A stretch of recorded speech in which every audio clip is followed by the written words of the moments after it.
before 12, so I say good morning, everyone. I'm from Malaysia now. I've taught in NUS, National University of Singapore, for about 25 years. Decided to go back to my hometown and try to contribute my academic know-how.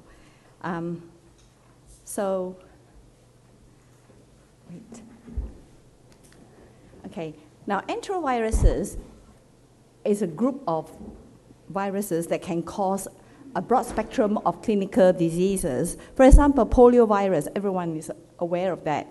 But there are other viruses like Coxsackie viruses, which you have seen here, A5, A6, A18, A10, A16, enterovirus 71. They causes hand, foot, and mouth disease. Now, in Europe, most people know about foot and mouth disease, but not hand, foot, and mouth disease. And then recently in America, enterovirus 68 was a big problem in respiratory, causing respiratory diseases in children with asthma. And of course, I think some audience might be familiar with Coxsackie virus, EV70 and A24, that causes eye problems, acute hemorrhagic conjunctivitis. And there's Coxsackie B3 that's associated with myocarditis. Now, why enterovirus 71?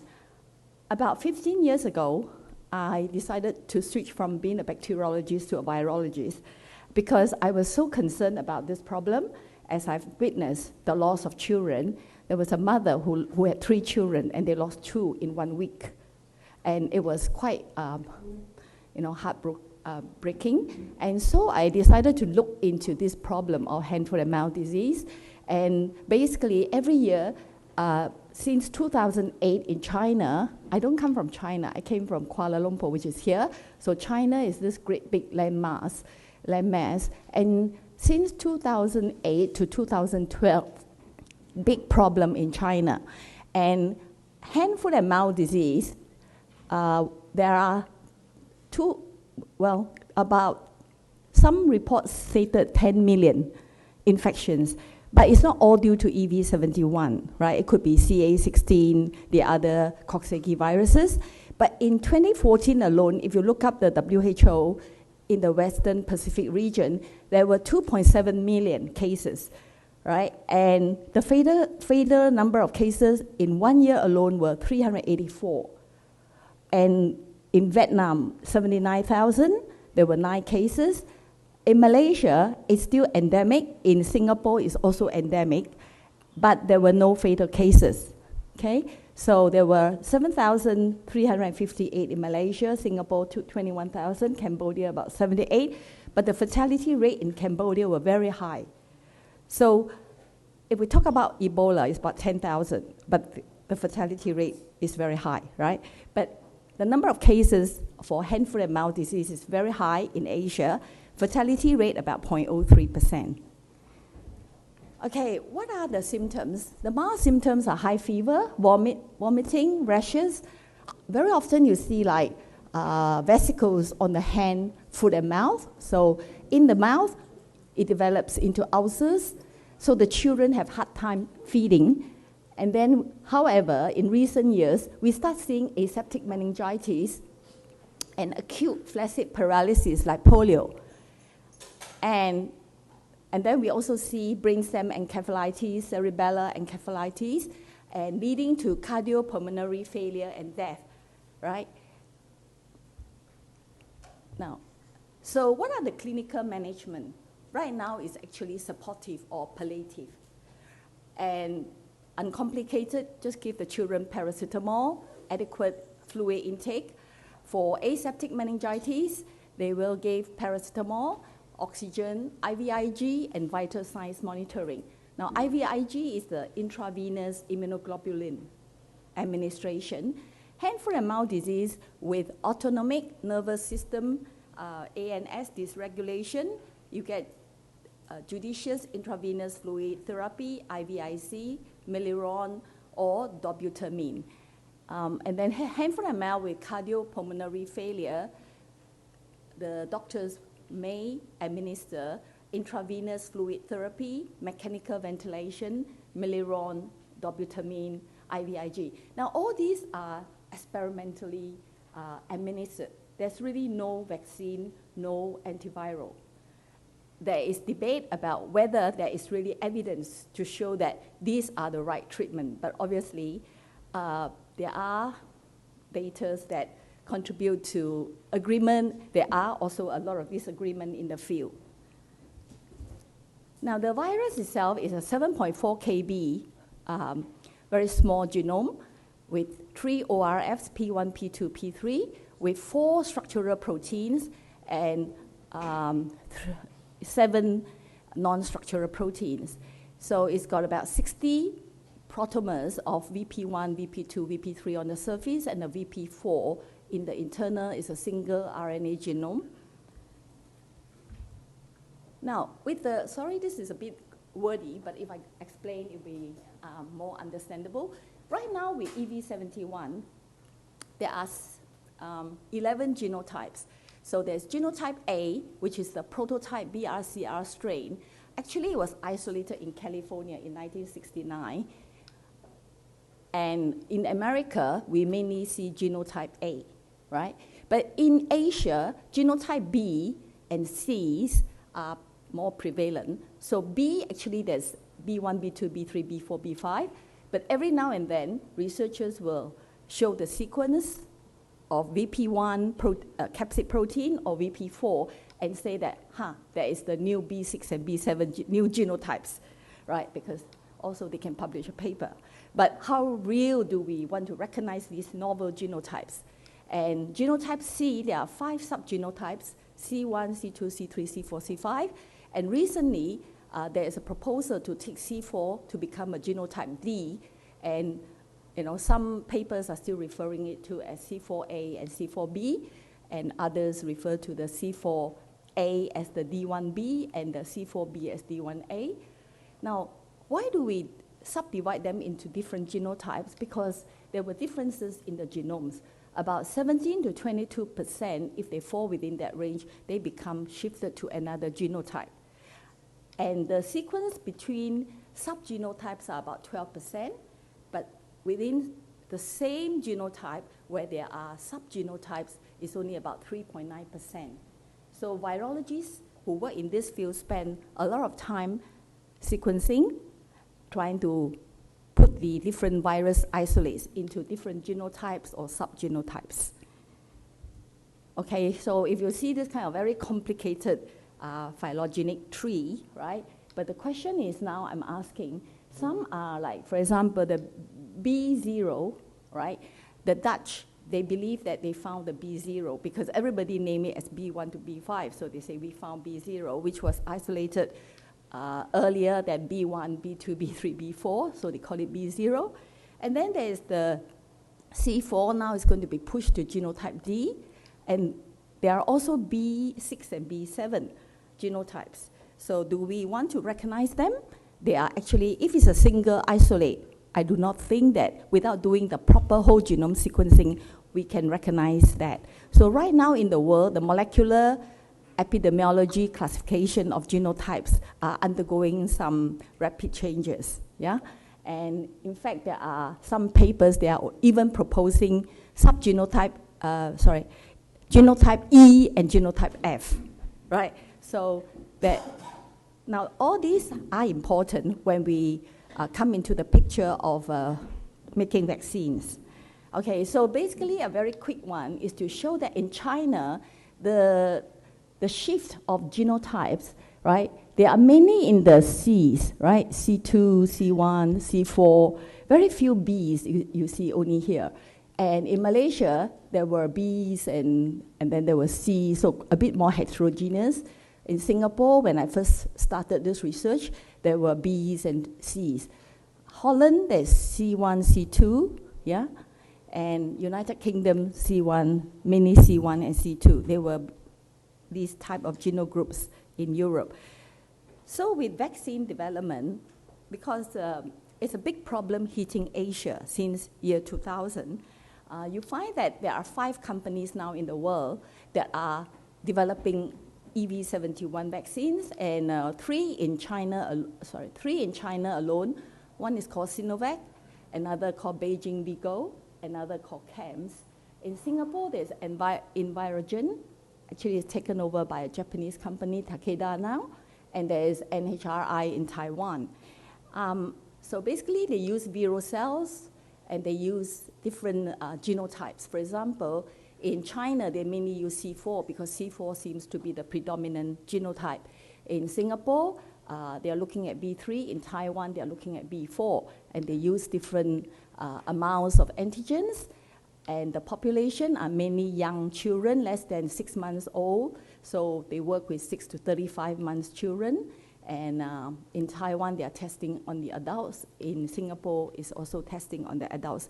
Now, adults get the hand, foot, and mouth disease, but it's very mild and very little fatality. It's the children who are really killed by this fatal disease. So if we look at some of the inactivated vaccines that Chinese companies have worked with, they have in fact tested in more than 10,000 children. Okay, there were 3 companies, and the age group they were working with, the dosage they are working with differs, and they use alum as the adjuvant, and then they look at the seroconversion, and then they are all very happy because they say we have 90% efficacy, 94.8 by Sinovac, and IMB has 97.4. But this is just hand, foot, and mouth disease, the very mild symptoms I showed you right earlier. But if we look at the more serious diseases that affect the brainstem and lead to cognitive function problems and lead to death, right? So EV71 related serious diseases, the efficacy of protection is only 80.4, 88%, and no data by this company, right? So basically, in China, they are very anxious to roll out this vaccine. And Chinese government has given this company here, Sinovac, about $8.4 million to start building a plant to start making the vaccine, right? Well, they can roll ahead, but there are problems that we need to know. Inactivated vaccines, you require at least 1 booster dose because the efficacy drops 50% after 6 months. So they need 2 doses or even 3 doses, right? So that adds cost. And then if you look at the VNA means viral neutralizing antibody, it's stated in the literature, 1 in 16 is enough to protect the children against hand, foot, and mouth disease. And you need a higher neutralizing titer of 1 in 32 to protect against a serious hand, foot, and mouth disease. But one question that needs to be answered is, did the EV71 inactivated vaccine elicit antibody responses that cross-neutralize different EV71 subgenotypes vaccinated with the C4A vaccine?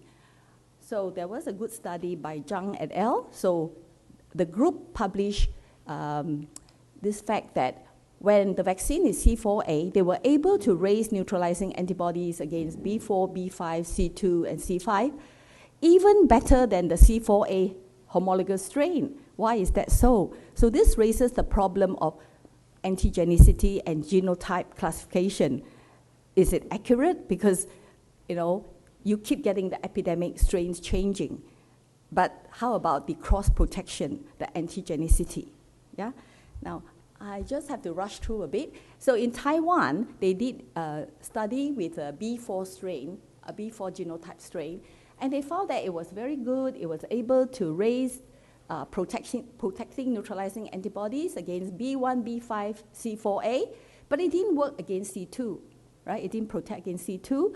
And so there's a problem that maybe cross-protection is not as good as what people are thinking. So now, with the inactivated vaccine, right, we know that inactivated vaccine mainly raises humoral immunity. It lacks cellular immunity. So in most of the cases, there were very low Th1 response, interferon alpha or IL-6, which is associated with the Th1 response. So because of this fact that people found there was no difference in the level of viral neutralizing antibodies between mild, severe, and fatal cases. So this is implying that maybe neutralizing antibodies alone are not going to protect the children. Maybe it just protects the children against the mild symptoms, but not the ones that are deadly, that are causing brainstem injury, that are causing more serious problems. Yeah? So is this vaccine really useful? Okay.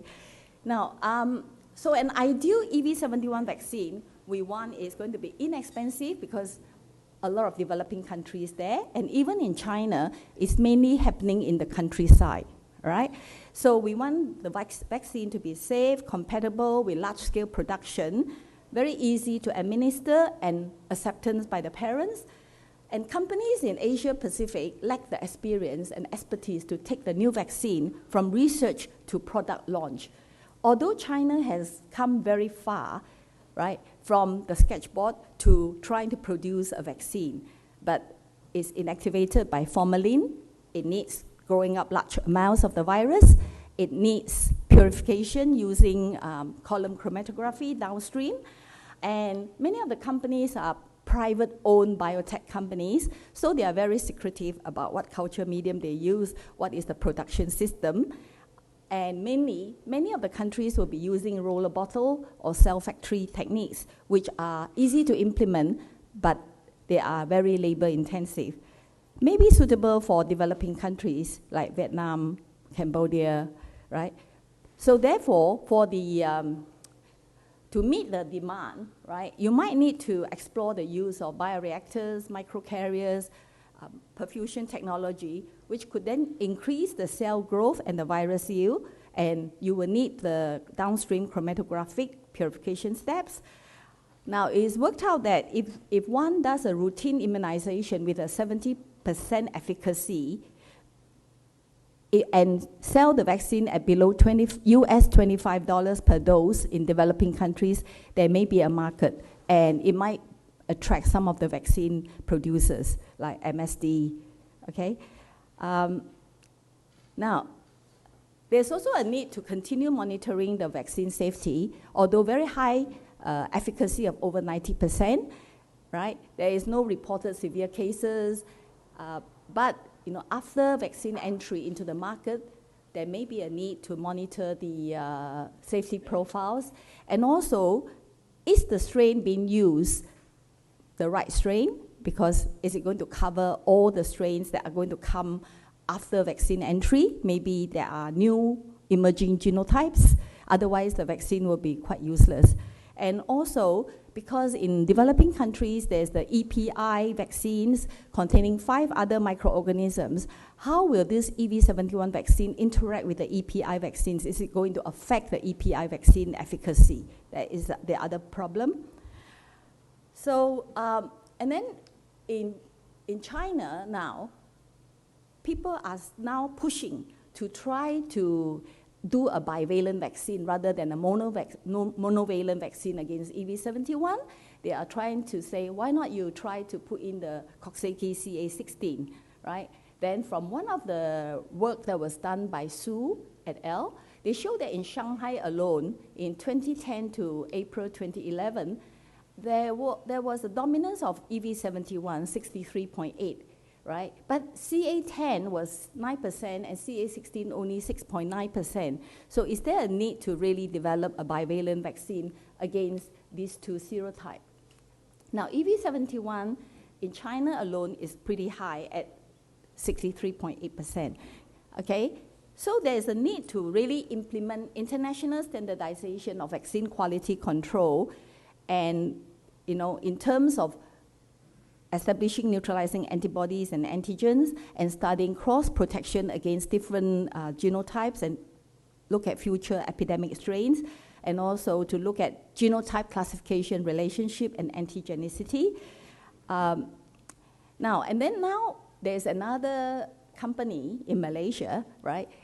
Now this group is trying to make viral-like particles, because viral-like particles are viruses without nucleic acid material. So there are a few papers where people talk about production by baculovirus or by Pichia, and Pichia is producing very good yield, and so there is a trend towards that. Now, quickly moving into three more slides very quickly, the potential antivirals, right? When we try to develop antivirals instead of antibiotics, we have to look at the different stages. So a lot of it, if we can use neutralizing antibodies to neutralize the virus, or we can use certain agents to interfere with the transcription, translation of proteins, or proteases that needs to cleave the proteins to make it into the viral particles, right? So these are the steps that are important that one can develop, work on, and then there are some target leader compounds, but many of them fail because there's resistance to the antiviral capsid compounds. Like rupintrivil, it looks very good, but when you go into the natural situation to treat the viral infections, it didn't work. And then there is the ribavirin. Ribavirin is used for many viruses, but it's quite cytotoxic and it's not working well. So the lead compounds are falling apart. Then myself, I'm developing antiviral peptides to prevent virus attachment, and also vivo morpholinos, which interfere with the transcription translation. It's a bit of antisense, right? Antisense event. So basically, I monitor the CPE, the cytopathic effects of the virus, the viral titer, the RNA copy number, and the viral particles. And I've seen that they are really inhibiting very well. So I'm in the phase of developing this in vitro and in vivo. Thank you. Thank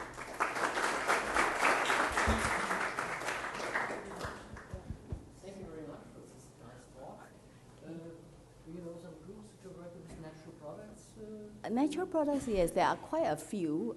They use some plant extracts. Plant extract, yeah? Some Chinese herbal plants. Taiwan, yeah, quite a few groups of them. Yeah, and lactoferrin from milk, colostrum.